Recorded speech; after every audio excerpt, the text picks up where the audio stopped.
Vous connaissez ce moment où l'univers décide qu'il ne vous a pas encore assez pourri la vie? Ouais. Eh bien, il s'avère que l'univers est un cousin éloigné de mon mari, Henri. Le silence dans notre cuisine de banlieue parisienne, habituellement ponctué par le bourdonnement du frigo ou la plainte lointaine du chien d'un voisin, était soudain assourdissant. C'était un mardi, qui, pour info, est statistiquement le jour le plus ennuyeux de la semaine.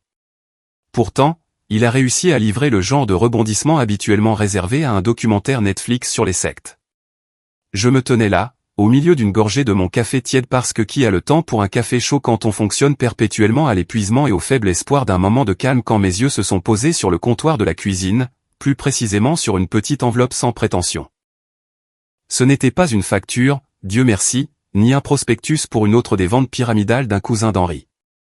Non, c'était bien plus insidieux. C'était une paire de billets pour la finale de la Ligue des Champions, des places premium, section 105, rangée 3.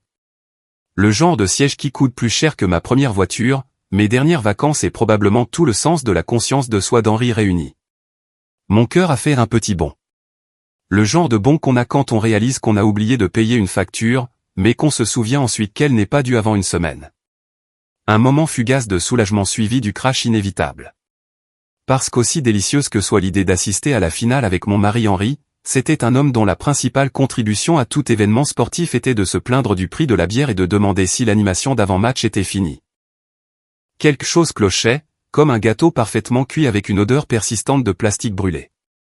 Henri n'était pas un planificateur. C'était plutôt le genre de gars où on improvise et on voit ce qui se passe, probablement de manière désastreuse. Donc ces billets, immaculés et rayonnants d'une aura d'anticipation coûteuse, étaient un drapeau rouge agité au milieu d'un ouragan. Je les ai ramassés, mes doigts traçant les caractéristiques de sécurité holographique. Ils semblaient vrais, aussi. Et puis mon regard a dérivé vers le nom imprimé sur le deuxième billet. Pas Nathalie, pas femme, pas même pauvre âme traînée de force. Non, c'était Léa. Léa? Le nom flottait dans l'air, épais et écœurant comme un parfum bon marché dans un ascenseur bondé. Léa, l'ex-petite amie d'Henri à la fac de Nanterre. Celle qu'il suivait toujours sur Instagram, dont il aimait occasionnellement les publications à 3 heures du matin en prétendant que c'était la mémoire musculaire ou un bug dans la matrice. Celle dont il avait juré la main sur le cœur, ou du moins vaguement en direction de sa poitrine, qu'elle était de l'histoire ancienne, une relique d'une époque où il pensait encore que les pointes décolorées étaient une bonne idée. Apparemment, je n'étais pas seulement invisible. J'étais aussi transparente. Et peut-être que dans son grand plan, j'étais interchangeable avec une femme qu'il n'avait pas vue en personne depuis plus d'une décennie. Je restais là, le café refroidissant, les billets de la finale pesant plus lourd qu'une mensualité de crédit IMO. Mon premier instinct n'a pas été de crier ou de pleurer ou même de jeter la tasse de café contre le mur. Bien que, soyons honnêtes, la pensée m'ait traversé l'esprit brièvement, comme un murmure violent et fugace. Non, mon premier instinct a été de rire. Un petit rire bas, sans humour, qui a commencé dans mes tripes et est remonté, ayant un vague goût de trahison et de café éventé. Parce que vraiment, la Ligue des Champions, pas un dîner tranquille, pas une escapade clandestine le temps d'un week-end, mais le plus grand événement sportif d'Europe avec des millions d'yeux, à la fois sur place et à la télé, braqués dessus. L'audace pure était presque louable. Presque. Oh, Henri, murmurai-je à la cuisine vide. Tu t'es vraiment surpassé cette fois. Je pensais que la fois où tu as essayé de cuisiner le dîner de Noël au micro-ondes était le sommet de ton incompétence domestique. Je retire ce que j'ai dit. L'absurdité de tout cela était vraiment magnifique. Ce n'était pas juste qu'il trompait. C'est qu'il le faisait avec la flamboyance théâtrale d'un méchant de film de série B, avec des sièges au premier rang pour le spectacle. C'était comme s'il avait prévu une grande révélation. Seulement, il avait oublié d'inviter le personnage principal, moi, à la répétition générale ou même au spectacle lui-même, à moins que je ne sois censé être la vendeuse de sandwichs. Mon esprit, qui fonctionne habituellement sur la fréquence qu'est-ce qu'on mange ce soir et ai-je pensé à verrouiller la porte, est soudainement passé à la vitesse supérieure. Ce n'était pas juste à propos de la trahison. C'était à propos du manque de respect pur et simple. Le mépris désinvolte pour mon existence. C'était comme s'il s'agissait d'un meuble facilement déplacé, facilement remplacé. Un canapé beige qui avait servi son but et était maintenant échangé contre un modèle légèrement plus brillant et moins usé. Et le Stade de France, de tous les endroits, le summum de l'excès et du spectacle footballistique. Il prévoyait de parader son passé, son récit, sur une scène qui hurlait de « Regardez-moi ». Une vague de quelque chose s'apparentant à une fascination morbide m'a envahi. Depuis combien de temps cela durait-il? Léa était-elle au courant de mon existence? S'en souciait-elle? Probablement pas. Les gens le font rarement quand ils sont occupés à revivre leurs jours de gloire, surtout quand ces jours de gloire impliquent un homme qui pense encore avoir 20 ans. Je les imaginais là-bas, dans ces sièges premium, sirotant de la bière hors de prix, peut-être même se tenant la main. La pensée ne piquait pas autant qu'elle aurait dû. C'était plus comme regarder une émission de télé-réalité particulièrement mauvaise où les personnages sont tellement dénués de conscience de soi qu'on ne peut s'empêcher d'être diverti par leur naufrage. Eh bien, n'est-ce pas tout simplement délicieux, dis-je, ma voix dégoulinant d'une ironie si épaisse qu'on pourrait l'étaler sur une tartine. Apparemment, je n'étais pas seulement invisible. J'étais aussi assez transparente pour qu'Henri voie clair à travers moi et droit vers son passé. Qui savait que mon super-pouvoir était d'être une fenêtre humaine? Le choc initial a fait place à un calme froid et calculateur. Le genre de calme qui précède une tempête. Ou peut-être dans mon cas, un acte de terrorisme domestique parfaitement exécuté et subtilement dévastateur. Henri pensait qu'il allait à la finale avec Léa. Oh, il allait à la finale, c'est sûr, mais pas de la manière qu'il imaginait, et certainement pas avec la compagnie qu'il attendait. Le match était lancé et moi, pour ma part, j'étais prête à jouer. Les jours qui suivirent furent une masterclass en art de la performance passif-agressif. Henri, béni soit son cœur inconscient, bourdonnait pratiquement d'excitation pré-match. Il se promenait dans la maison en vérifiant ses statistiques sur mon petit gazon, marmonnant à propos de stratégie défensive, et me demandant occasionnellement si je pensais que son maillot porte-bonheur lui allait toujours. Je hochais simplement la tête, offrant un sourire mielleux capable de faire tourner le lait. Oh, absolument, chérie. Il te va comme un gant. Un gant qui est sur le point de devenir très, très sale. Il n'entendait bien sûr rien du sous-texte. Il le faisait rarement. Son audition était sélective, tout comme sa mémoire de nos vœux de mariage. Les micro-agressions, qui n'étaient qu'un bourdonnement sourd dans notre mariage, sont soudainement montées en volume pour devenir une symphonie à part entière.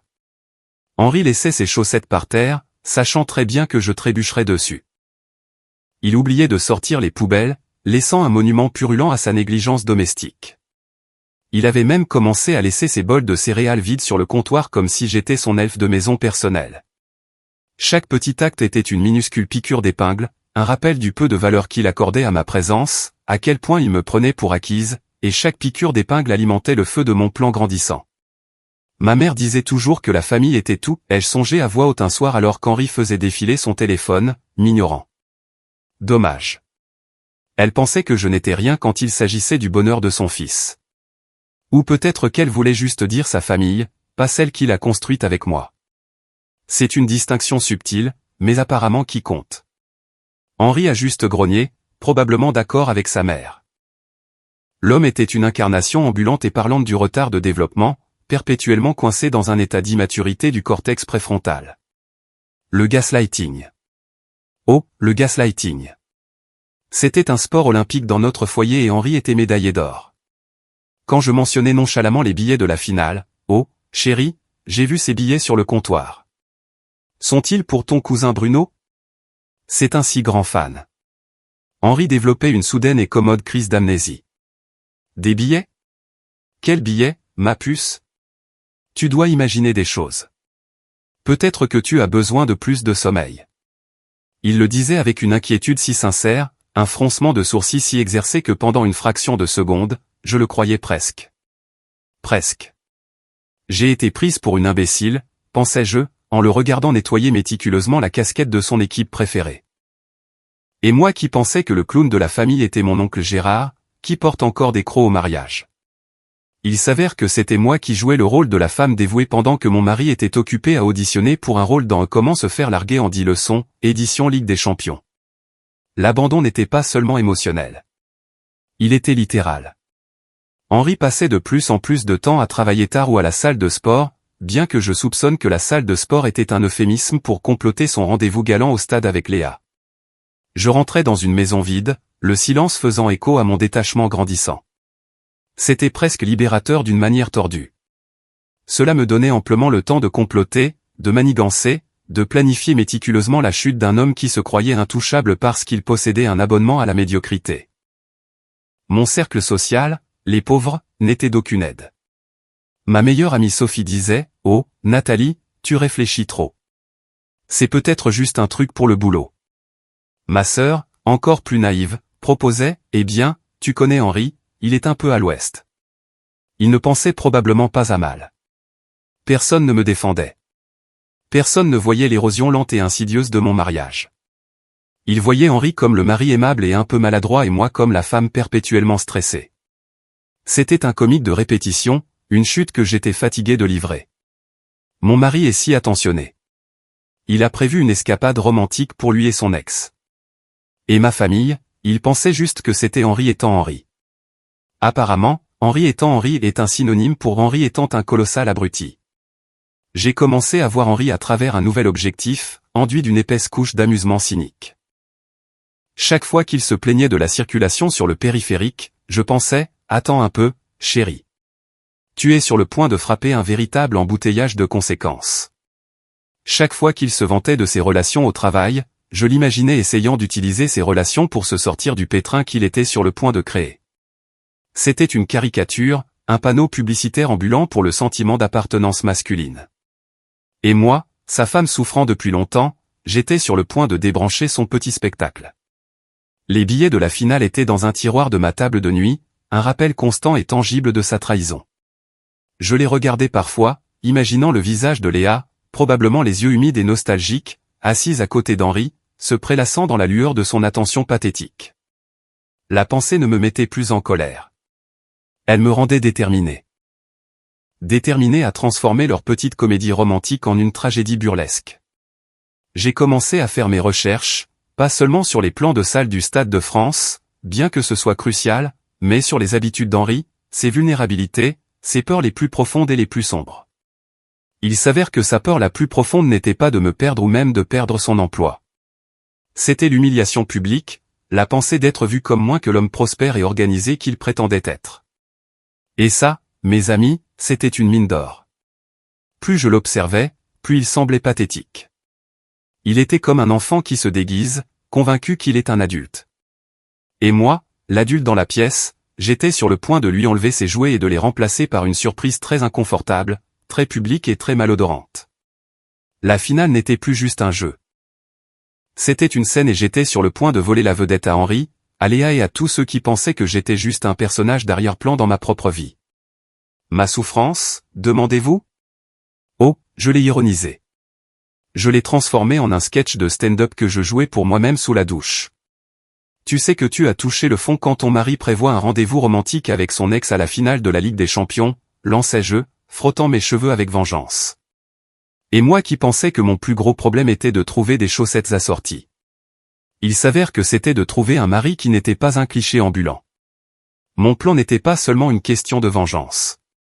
Il s'agissait de reprendre mon récit. Transformer le pathétique en poétique, le tragique en comique. La première étape était l'acquisition des billets. Pas les faux, notez bien, mais les vrais. Ceux qu'Henri avait si négligemment laissés sur le comptoir. Je les avais retirés de leur enveloppe avec précaution, méticulosité, presque avec révérence. Ils étaient beaux, vraiment, de petits rectangles de pure arrogance non frelatée. Mon plan était si discret, si élégamment simple que même la DGS prendrait des notes entre deux cafés, bien sûr. J'ai pris des photos haute résolution recto-verso, notant chaque détail, les codes barres, les numéros de siège, les minuscules caractéristiques de sécurité presque invisibles. Je devenais une experte légiste en contrefaçon de billets UEFA, une compétence que je ne pensais jamais avoir besoin, mais qui, franchement, était bien plus utile que tout ce que j'avais appris à l'université. Puis vint l'échange. C'était la partie délicate, la précision chirurgicale requise pour éviter la détection. Henri, le pauvre, était prévisible.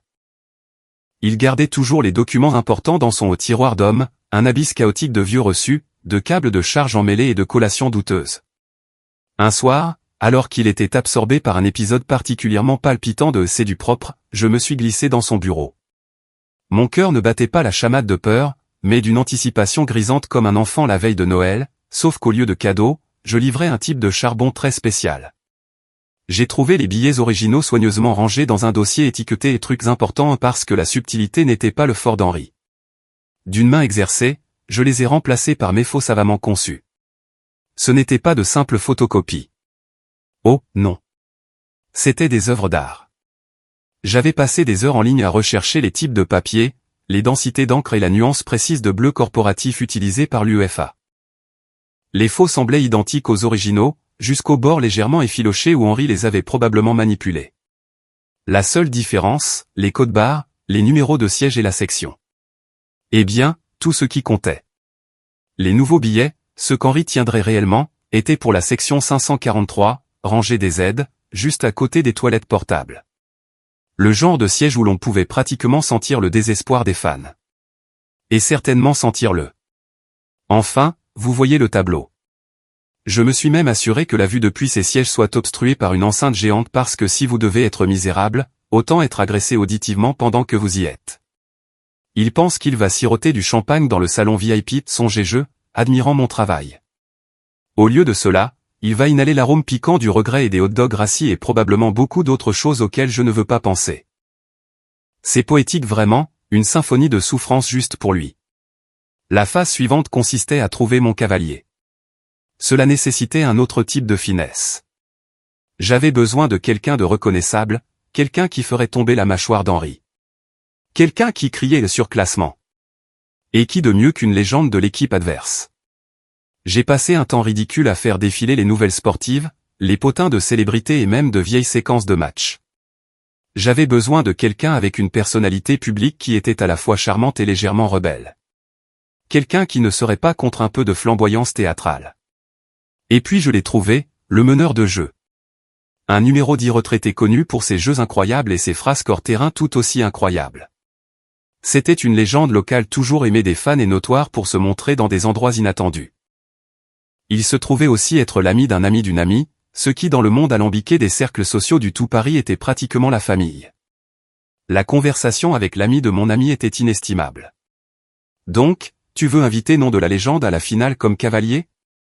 Pour humilier publiquement ton mari infidèle, a-t-elle demandé, sa voix un mélange de choc et de joie pure. Chérie, je crois que je t'aime. Nous avons ri avec complicité comme deux cerveaux planifiant un braquage. Il s'avère que le meneur de jeu était étonnamment ouvert à l'idée. Il aimait une bonne histoire, et l'idée de faire partie d'une comédie romantique réelle, surtout une impliquant un mari infidèle et un écran géant, était trop belle pour la laisser passer. De plus, il était fan de l'équipe jouant contre celle d'Henri. Donc, c'était gagnant-gagnant, ou plutôt gagnant-perdant pour Henri. Il pense que je suis juste une petite femme idiote. Facilement trompée, facilement écartée, pensais-je en finalisant les arrangements pour notre loge VIP. Il pense que je suis trop occupé à m'inquiéter de ce qu'il faut faire à dîner pour remarquer qu'il me sert une assiette de trahison. Oh, Henri, tu m'as constamment sous-estimé. C'est presque mignon d'une manière tragique, genre Darwin Awards. L'anticipation était délicieuse, comme un vin parfaitement vieilli ou une farce parfaitement exécutée. J'imaginais Henri et Léa errant sans but dans la section tout en haut des gradins essayant de donner un sens à leurs billets pendant que moi, Nathalie, la femme invisible, la femme transparente, je sirotais du champagne dans une suite de luxe entourée de gens qui appréciaient réellement un bon spectacle. L'ironie était si épaisse qu'on pouvait la couper au couteau. Et moi, pour ma part, j'étais prête à découper. L'air, ce dimanche de finale, crépitait d'une ferveur presque religieuse. Le genre d'énergie qui vous fait croire que tout est possible, même un acte public d'immolation conjugale. Je suis arrivé au stade dans une voiture noire élégante, me sentant comme une méchante de James Bond, mais avec une meilleure coiffure et une cause bien plus justifiable. Mon cavalier, le meneur de jeu, attendait déjà dans le salon VIP, ayant l'air impossiblement cool dans un maillot personnalisé qui coûtait probablement plus que toute la garde-robe d'Henri. Nous avons échangé un regard complice, un pacte silencieux de co-conspirateurs prêts à déclencher le chaos. Pendant ce temps, quelque part dans les entrailles du stade, Henri et Léa se lançaient sans aucun doute dans leur grande aventure. Je les imaginais tous sourire et nostalgie étoilée, marchant avec confiance vers ce qu'ils croyaient être leur siège premium. Section 105, rangée 3, dirait Henri, bombant le torse. Les meilleures places de la maison, bébé. Je t'avais dit que j'avais des relations. Oh, il avait des relations. C'est sûr.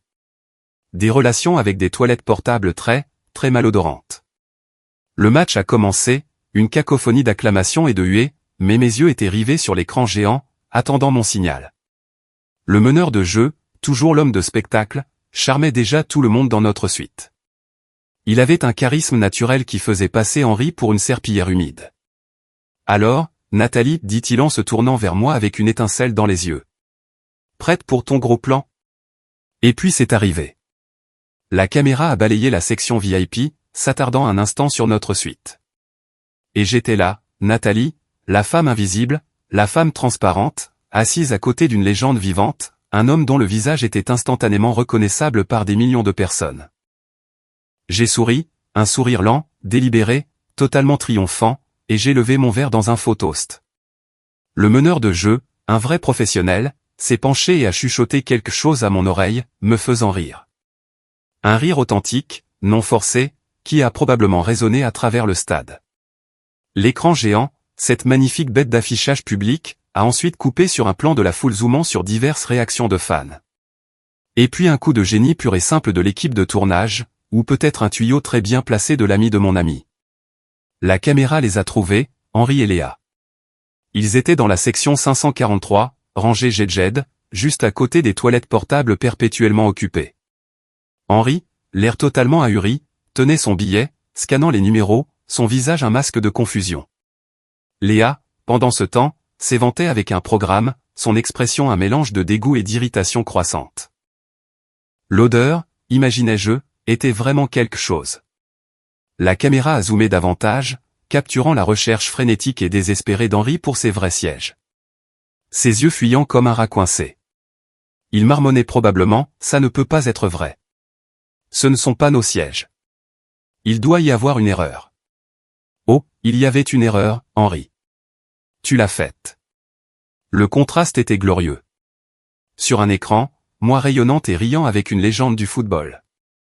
Sur l'autre, Henri, échevelé et de plus en plus frénétique, à côté de toilettes publiques avec son ex-petit ami de plus en plus agacé. La foule autour d'eux, inconsciente du drame conjugal qui se déroulait, pensait probablement juste qu'ils étaient deux touristes confus, mais je savais, et Henri, je le soupçonnais, était sur le point de savoir. Une vague de murmures s'est propagée dans notre suite VIP. Les gens montraient du doigt l'écran géant, puis me regardaient, puis regardaient de nouveau l'écran géant. Le meneur de jeu a juste fait un clin d'œil. Je n'aurais jamais imaginé qu'une signature sur un morceau de papier laisserait autant d'hommes adultes pâles, lui ai chuchoté. Et personne n'était même amateur d'art. Le match a continué, mais pour Henri, le vrai jeu était terminé. Son visage, quand la caméra l'a attrapé à nouveau, était une image d'horreur naissante. Il a dû me voir. Il a dû voir le meneur de jeu. Et il a dû faire le rapprochement.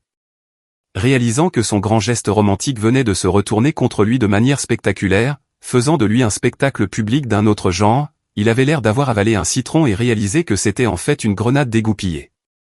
Léa, la pauvre, commençait à ressembler moins à un intérêt romantique et plus à un chaperon exaspéré. Elle pensait probablement qu'Henri avait juste gâché les billets. Pas qu'il était la star involontaire de sa propre humiliation publique. La beauté de la chose était qu'elle était un dommage collatéral, une passante innocente prise dans les feux croisés de la stupidité d'Henri. La satisfaction était immense. Ce n'était pas juste une question de vengeance. C'était une question de justice. C'était une question de reprendre le récit. Pendant des années, j'avais été la silencieuse, la femme solidaire, le personnage d'arrière-plan. Aujourd'hui, j'étais la star. Et Henri, il était la chute de la blague. La révélation n'était pas seulement délicieuse. C'était un rugissement triomphant qui résonnait dans mon âme. La finale était un jeu, oui, mais aujourd'hui j'avais gagné le championnat, et le trophée était le visage totalement mortifié d'Henri. Les retombées furent, comme on pouvait s'y attendre, un désordre glorieux. Henri m'a appelé plus tard ce soir-là, sa voix un mélange étranglé de rage, de confusion et de quelque chose qui ressemblait suspectement à un chiot gémissant. Nathalie, c'était quoi ce bordel? Mes billets. Et qui était ce type? Qu'est-ce que tu as fait? J'ai juste fredonné un petit air au téléphone. Une mélodie enjouée et innocente. Oh, Henri, tu veux dire la finale? C'était tout un match, n'est-ce pas? Et le spectacle de la mi-temps était quelque chose. Quant à ce type, eh bien, disons juste que j'ai finalement trouvé un cavalier qui connaît la différence entre un but et un caprice. Il a bafouillé, menacé, supplié. C'était magnifique. Léa, ai-je appris plus tard, avait pris un Uber pour rentrer chez elle au milieu de la deuxième mi-temps, laissant Henri mariner dans son propre jus, au sens propre et figuré, à côté des toilettes portables. La nouvelle normalité était moins une question de table rase que de politique de la terre brûlée. Henri a essayé de sauver les meubles, bien sûr. Il s'est présenté à ma porte avec des fleurs, puis avec des excuses pathétiques, puis avec un avocat. J'ai juste souri, un sourire serein, presque béat. « Oh, Henri, disais-je. Tu essaies d'éteindre un feu de joie avec un pistolet à eau.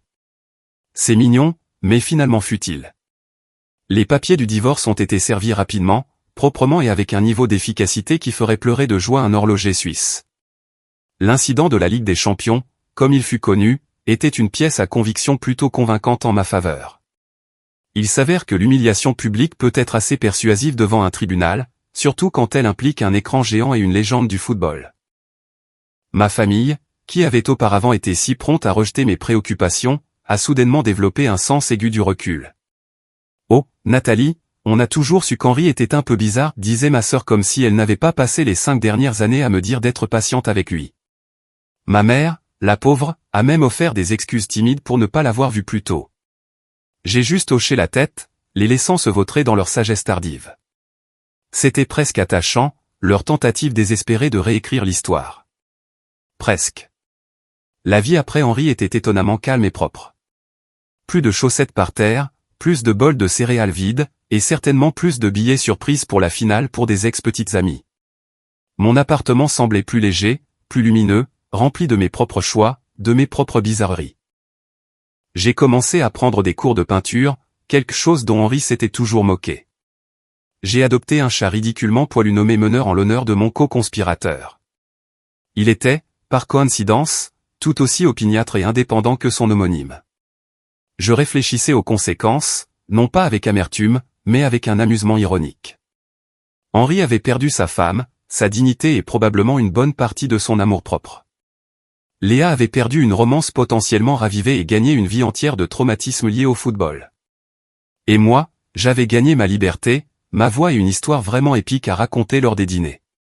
Vous savez, je pensais que j'étais invisible, disais-je à de nouvelles connaissances, une lueur espiègle dans les yeux. Il s'avère que j'avais juste besoin d'un écran géant et d'une légende du football pour faire une déclaration. Il y avait une certaine justice poétique dans tout cela. Pendant si longtemps, j'avais été l'observatrice silencieuse, celle qui absorbait les affronts et les indignités. Mais j'avais appris que même la personne la plus calme peut orchestrer l'explosion la plus bruyante. Je n'avais pas cherché la vengeance par méchanceté, mais par un besoin désespéré de reconnaissance, pour valider que j'étais plus qu'un simple accessoire commode. Et à la fin, je l'ai eu. Et un assez bon rire, aussi. L'incident de la finale est devenu mon mème personnel, un témoignage du fait que même les trahisons les plus douloureuses peuvent être transformées en un chef-d'œuvre d'humour noir. Je ne me suis jamais victimisé. J'ai juste exposé la vérité absurde et pathétique de tout cela. Et en faisant cela, j'ai trouvé une force que je ne soupçonnais pas. Non, je n'ai pas eu de grandes excuses de la part d'Henri. Je n'en avais pas besoin. Son humiliation publique était une excuse suffisante. Et quant à Léa, eh bien, j'espère qu'elle appréciera l'odeur des toilettes portables pour le reste de sa vie. Au final, la famille est celle qui ne vous rit pas au nez, mais seulement de la blague que vous êtes devenu. Et parfois, cette blague est sûre.